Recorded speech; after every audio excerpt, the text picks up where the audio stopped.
I'm delighted that Michael Fallon has joined me. Your colleague, Amber Rudd, has said that there would be more terror attacks if Jeremy Corbyn became Prime Minister. That's disreputable alarmism. There's no evidence for that whatsoever. Well, look at the man's actions, not just his words that he spoke to you this morning about. Hang on, but more terror attacks. But hang on, just let's look what he's done. This is a man who has opposed, as I think you tried to bring out, every piece of anti-terrorist legislation, who does not support, noticeably this morning, does not support our military action in Iraq and Syria, where the RAF are trying to keep us safe, dealing with terrorists who are planning attacks against Western Europe and indeed against this country, and who's always questioned the nuclear deterrent and indeed our NATO deployments. We would certainly be less safe if Jeremy Corbyn was Prime Minister. Well, hang on a second. He says this morning that he would get another 1,000 operatives into the security services. He would increase the numbers of police on the streets.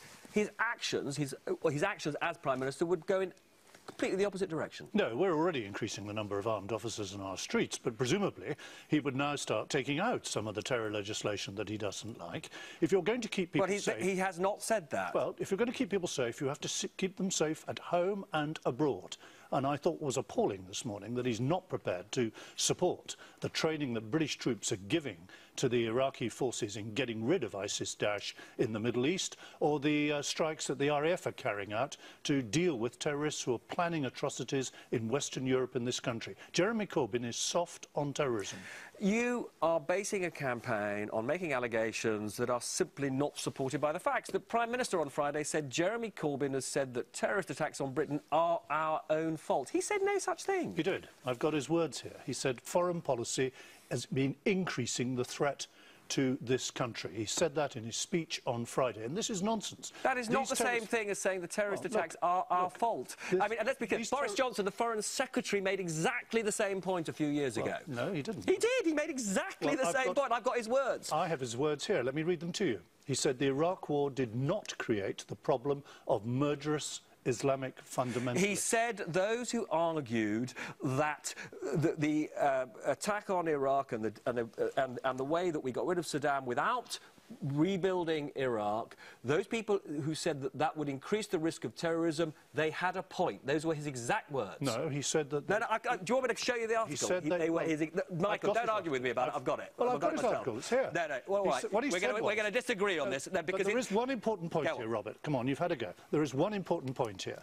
He said it gave them a fabricated pretext. He did not use the word fabricated. Well, in this particular article, he did not say that. He says pretext. Now, the difference with Jeremy Corbyn is Jeremy Corbyn is saying that can give them a justification. These people, by the way, are not attacking our foreign policy.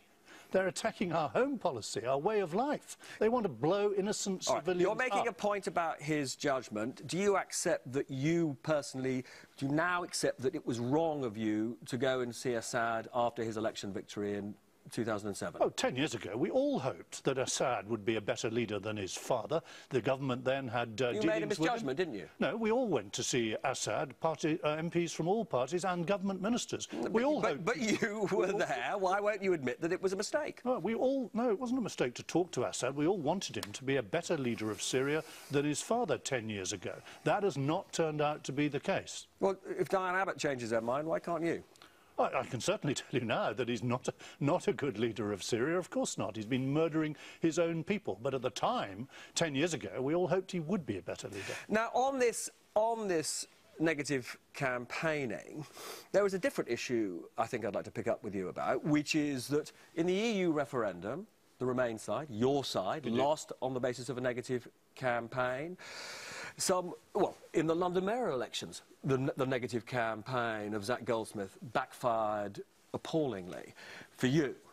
I mean, what you're doing is going to lose you the election, isn't it? No, we're pointing out there is a very real risk of Jeremy Corbyn becoming Prime Minister of this country in less than 2 weeks' time. That the negotiations for Brexit, which need to be successful, would be in his hands. But where is your positive, where is Theresa May's positive vision for Britain? Well, she set out a vision for successful Brexit negotiations, what we want out of the negotiations, a new special partnership with Europe that covers economic cooperation, covers trade, but also covers security cooperation. And she set out how we want to build a stronger and fairer Britain after that. Care? Was that a positive message? Look, everybody knows that we have to get more money into social care, that carers need to be better paid, that the quality of care homes needs to be improved, that we need to reduce the pressure on the NHS, and that some people have to pay at the moment. But we've introduced safeguards so that people will not be losing their homes. Their savings will be protected.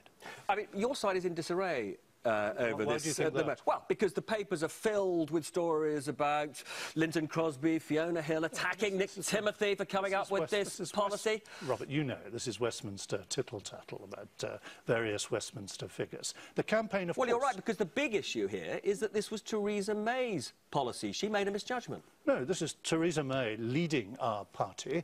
We've put into the policy now some additional reassurance because of the scaremongering of Labour after the manifesto was published, further reassurance that people will not lose their home, they will not lose all of their savings, but yes, some people will be asked to make a contribution to raising the quality of social care.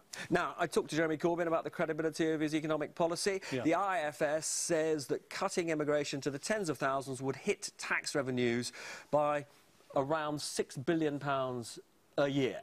Where are you going to get that money from? Well, it's not possible to make that judgment yet until we see the pace. So you're telling, so you are a rare politician who thinks the IFS is not an impartial judge? No, the IFS has always been an impartial judge, but it's not possible to be precise about these costings until you see the path of reduction of the immigration. It is going to cost money, though, isn't it? Well, there are costs and there are also benefits in reducing the pressure on public services. But the IFS did say about our manifesto that it's steady as she goes. But are you anywhere nearer understanding the costs of reducing immigration to that target?